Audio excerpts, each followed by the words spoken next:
Have you ever thought that if you could change your DNA, your life would be different?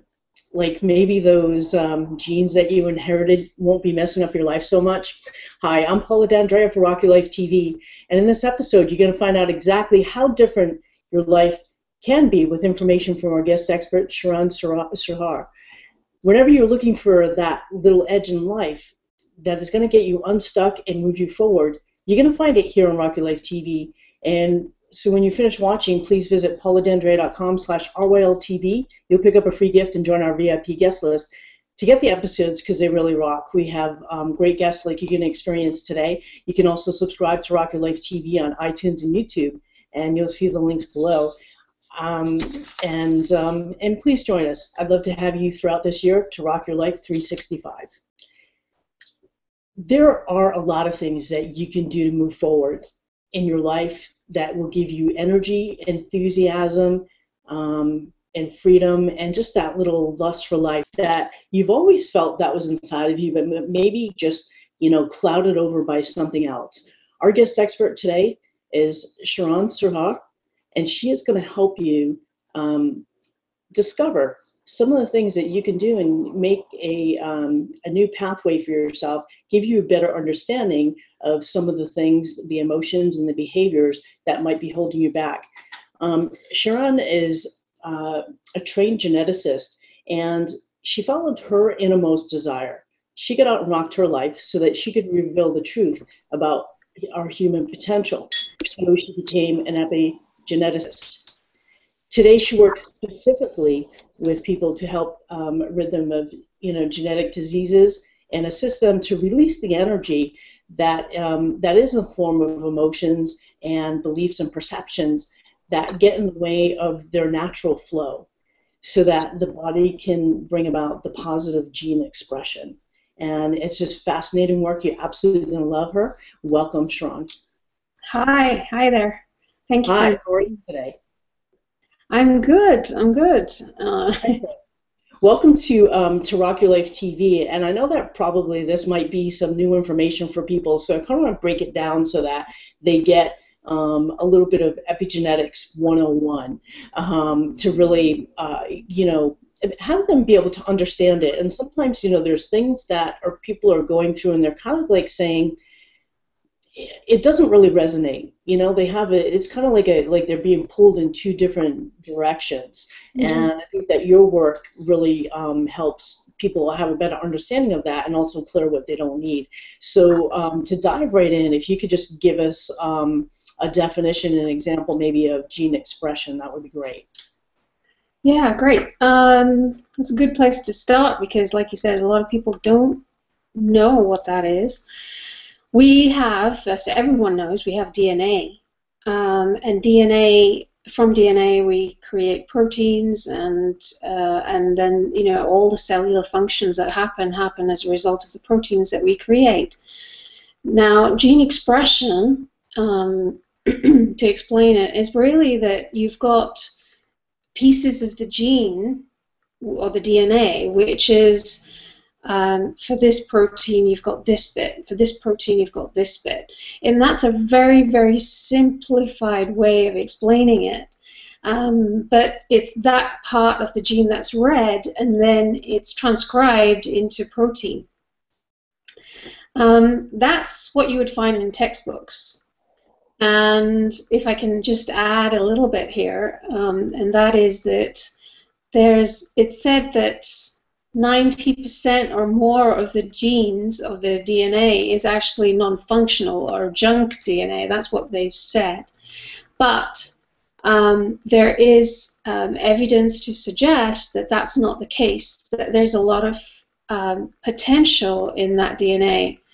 And this DNA is then expressed, it's basically allowing the energy that we have, the way that we feel, kind of, it's like a soup, if you want to think of it that way.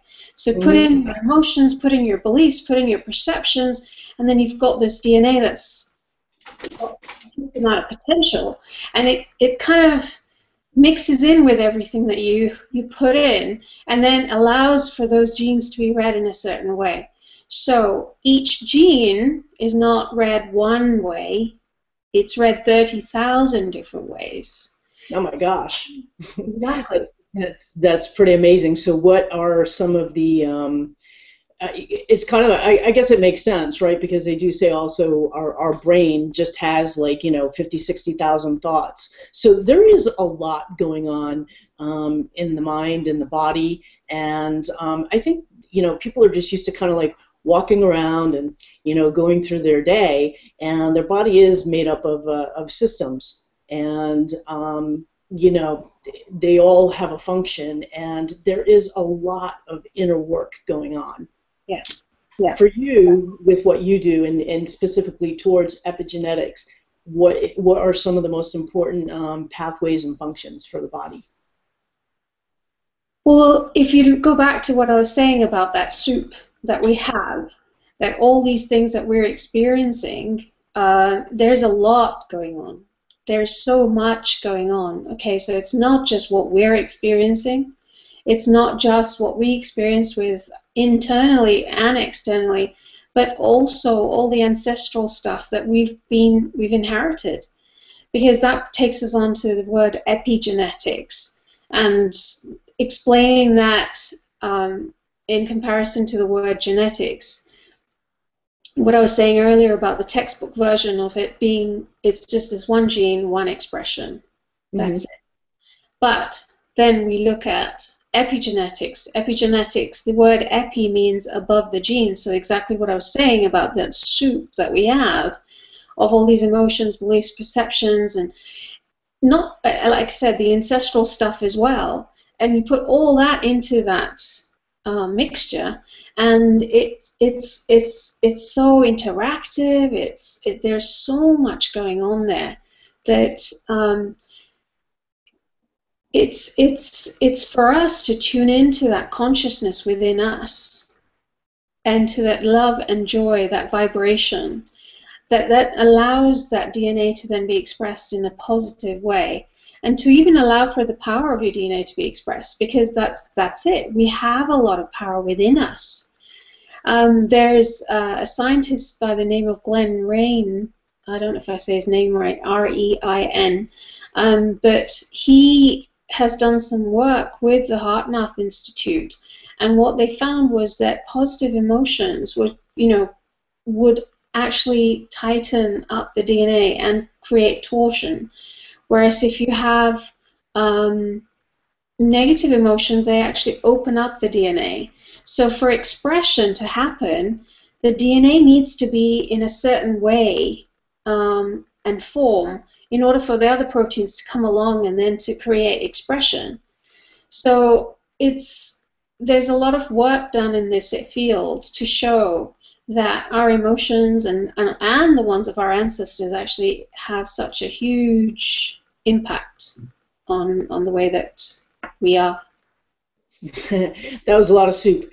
So there's a lot that goes into it from what you say, Charan, and it kind of made me think when you're getting into the end. A couple of things that I like in there too. One is that you touched upon vibration. I say rocking the higher vibe. So that is some of this soup and all these extra this junk needs to come out a little bit, so that true expression, which is you. Your higher vibe, can have a pathway to come through on. And the other thing is that when you were speaking about that, I think it's kind of like we're all kind of special needs. We're all on that spectrum, because we've got so much layers upon layers from ancestors. About how far back have you seen it go for people, like where they still have strands of things that are, causing well, I don't know, I would say a challenge in life, because I feel that there's, there's probably something within that people struggle with. And I think oftentimes it could be something like this, where they think that they're doing all of the right things, where they're trying to be positive. They're doing things like watching Rock Your Life TV and other forms of, you know, personal development and self-help and improvement and all of those types of things. They're trying to eat the best they can, take care of themselves in general, but things are just kind of like not quite syncing up. Is it possible that, you know, there's a genetic twist in there? Every person's different. And, you know, what we need to really talk about here in order to understand that is that the subconscious mind is where all this information is held. And so, yes, we can be watching, you know, of course, your show or anybody else's and books and things and accessing all this information and doing it consciously to change the way that we are in order to bring about health and well-being.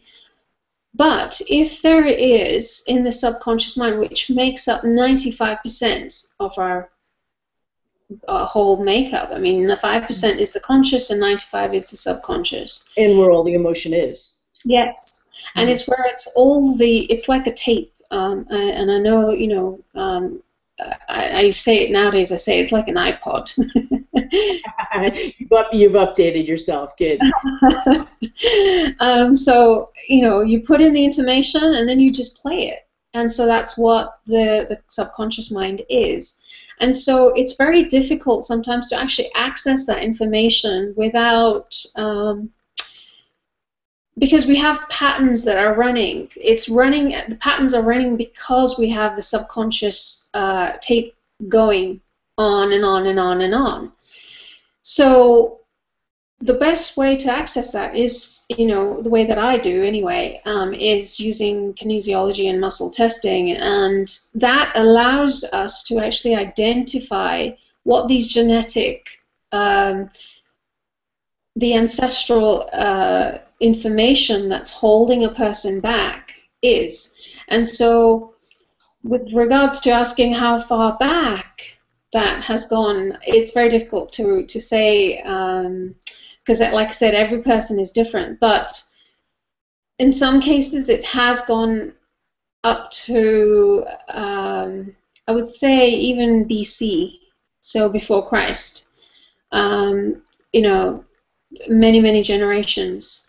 So it's interesting how much we're actually holding, but the one thing is, I have to say, is that there's, on the planet right now, we're all releasing a lot of stuff, and it's helping everyone collectively. So when we do the work internally, it's helping everyone collectively, which is such a gift. Mm-hmm.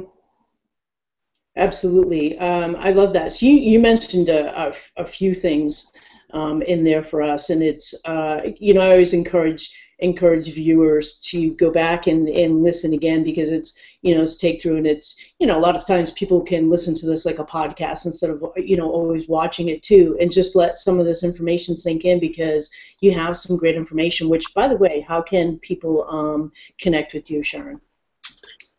That's my website. It's www.charan, Charan, Surdhar.com. And also I've got some videos, fun videos, animated videos that I've created to explain concepts like epigenetics, and you know, just in a very fun way. I had someone say to me, "Oh, I showed it to my 10-year-old son, and he was completely just taking all this information in." And that was the way that I put the information in that way, so people can go in and look at it and really get that. Mm-hmm. And so is it a way for, because you mentioned quite a few things in through there, what do you find is the best way for someone to be in dialogue and with their subconscious and have it working with them? You know, I know you mentioned kinesiology, the muscle testing, heart map. What are some of the other modalities of energy that you're trained in and that you use on a regular basis with people when you're helping them? And I noticed one of the things on your website at and again, folks, it's Charan Surdhar at .com. It's CHARAN SURDHAR.com. And, you know, you call it cleaning as opposed to clearing. And whereas with many people who work in energy, they're always clearing, and I like the way that that you approach with that, and do it as a cleaning, kind of like when you spoke earlier about just, you know, that junk DNA. So, you know, let's clean it out and get rid of the junk and just go forward with what we need. Well, actually, we're not clearing out the junk. What we're doing is actually bringing that potential back. So it's. I just wanted to make sure that was clear. Is that we're actually awakening the whole potential of ourselves in the DNA. It's not junk. We're magnificent beings, and we can bring that up. And so, to answer your question with regards to how we can do that, one of the things that Russian scientists have found is that the vibration of love, and that's not the love that, you know, we have between people, you know, a relationship kind of thing, but it's more to do with divine love, feeling compassion and kindness. And if you can really, really tune into that and feel that in your heart and your solar plexus, it allows us to vibrate at that frequency, which then switches on and switches off the genes to allow for positive gene expression. So really, that's a really good tool for people to do and have. And that's not saying that feeling sad and feeling angry are bad things, because I'm not saying that. Mm-hmm. It's important as... At times they're very useful. Yeah, exactly. And it's important as multi-dimensional beings, as beings that we're here to express the whole... I look at it as being the rainbow of emotions, and we're allowed to express all of them. But once we've expressed those, we then move into that love and that compassion, and we can feel angry and have compassion with ourselves. We can feel sad and have compassion with ourselves. So there's that understanding of we're not always just very, very happy. It's we're everything and feeling compassion. So it's very important to... Yeah, yeah. And I feel that's a really important point, because it's very easy to fall into that trap of thinking you've just got to be happy, and otherwise if I'm not happy then it's never going to be good. And no, it's not that way. Yeah, well, you know, it's true. I think that people think, you know, when I'm enlightened and, you know, when this happens, and, you know, life isn't perfect. Life is messy, and there's things that come up that that allow us, and you do want to go, you know, as you said, the gamut of the emotion and expressions. And I think the thing that happens is that there isn't as much come and go for some people, or you know, there isn't a good moderation of emotion. So it's really is being able to just, you know, being able to express it, release it, wait for the next one, and they go back and forth between happy, sad, and everything in between on the emotional edge. You do work with children and adults, is that correct? Yes, and animals too. Yeah. And you're also gearing your work specifically towards genetic diseases, and, you know, what is kind of like the base of your work and who you work with? Well, I work with, I mean, that is my niche, is to work with people with genetic disorders, and that can cover things like heart disease, cancer, it can be diabetes, it can be a whole blood pressure, even allergies. So that covers quite a bit of stuff. So it's really looking at, you say that and you say, you know, my range of clients cover a whole host of conditions. So yeah. Cool. Just so people know, like, what you know, what they're going into. So when you do, what is a typical session with you like? Well, what we do is we identify what's going on first, energetically, using from the subconscious mind, and then releasing things, and then being able to allow you to then express, or the person to express their positive gene, the genes positively, and just the power in their DNA, because the power already is there. It's latent. It's there. It's just waiting for us to just be, to get in touch with it. And when we clear the things in that soup, then it's as if it just, just tastes better. Good. I like that. And there's still a lot to go around. I also know that you have written a book, and you use one of my favorite all-time favorites, the Ho'oponopono, and I always love how people have different interpretations of it, and how they use it varies from person to person. So I'd love to get your spin on it, how you use it, and what your belief is with the Ho'oponopono. Well, if we take it to where we're coming from, the gene expression, I think the Ho'oponopono is such a great tool for us to get into that place of compassion and get into that place of love for ourselves, because it does start with ourselves first, and forgiveness as well for ourselves first, and then others.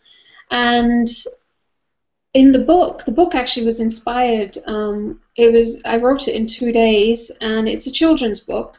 It's a story about, without giving too much away, it's about a little fairy, Heba, who goes to a girl who's suffering from bullying in school, and helping her to learn the tools of Ho'oponopono. But the whole process is, her actually sharing the principles of why we're all connected, and how we're all connected, and how when you have things like forgiveness for yourself, and say thank you and I love you, which is the Ho'oponopono tools. I don't confess to be an expert on Ho'oponopono, just that what I was inspired by, it just came to me, and I wanted to share it in a way that allowed for children to get it. But there was also that the parents that read the book to the children would get it too, and that they would then be helped too. So it's on all levels. I love it. Yeah, because you can't help but say that. And the thing that I love about that, it goes, ties in really well with the conversation we've had, is vibration.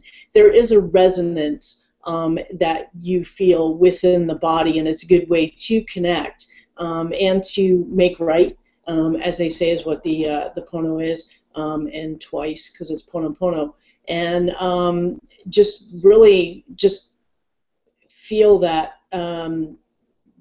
Float into the body, and release what you need to release. So I love that that you use it. I'm not an expert either, but I just know it feels good, and it resonates with so many people. And we talked about a few different levels of love, and I think it's really important to people understand that too. Just really universal love of almost as the golden rule, and do unto others as you would do unto yourself. So it really is starting with that expression of self-love, and loving yourself deeply and completely. Another energy form that I know you use is EFT. So taking from that phrase of really the first point, and really being able to feel that at a deep level for yourself, so that then you can go out into the world and rock that higher vibe, and also add to the hum of the world by bringing your unique presence with you. And if you have any challenge getting into that unique presence, contact me. If you feel that epigenetics is for you, contact Charan. Charan, give us your website again, please. It's www.charansurdhar, Charan Surdhar, Surdhar.com. Awesome. And follow through. Go with what your inner that kind of like that gut feeling is telling you about that. There is a way for you to be living your life in more possibility, rocking your potential, and really being able to tap into that on a regular basis. You agree with that? Oh, Charan? Yeah, totally. High five on that. High five on that one. So that's and that's exactly what is gonna have you rock in your life, and just be in celebration of your life every day, bringing in gratitude. and everything that's good, so that when the bad things do come up, you'll be handling them with ease and grace, rather than going into a spin-out cycle. And I think that's really the big difference, right? Once you get a grip on it all. Is there anything else that you'd like to mention to to our audience? Just what you said. I mean, I think it was beautifully said. And just, they've got the power within them to do that. The amount of potential that we have within us is huge. And if we can just tune into that frequency by feeling that love, divine love, that universal love, anything's possible. The possibilities are endless. Nice. I do believe that too, and it is, sometimes we do get in our own way, and unknowingly sometimes too, with genetics. So I thank you so much for sharing your knowledge, and I'd love to have you back on another conversation sometime. I know that people are absolutely going to love what you're bringing us today, Charan, and I want to thank everybody for watching. And please remember to visit pauladendrea.com/RYLTV so that you can get on the guest list, be in touch with more experts like Charan Surdhar at charansurdhar.com, who totally rock it out and have great information, and just offering you another way to find more potential in your life so you can really get out there and rock it out. Until the next time, enjoy your life, celebrate, find more ways to rock, and join us on iTunes, YouTube, rockyourlife.tv, and wishing you all the best, and look forward to seeing you again next time. Thanks for watching.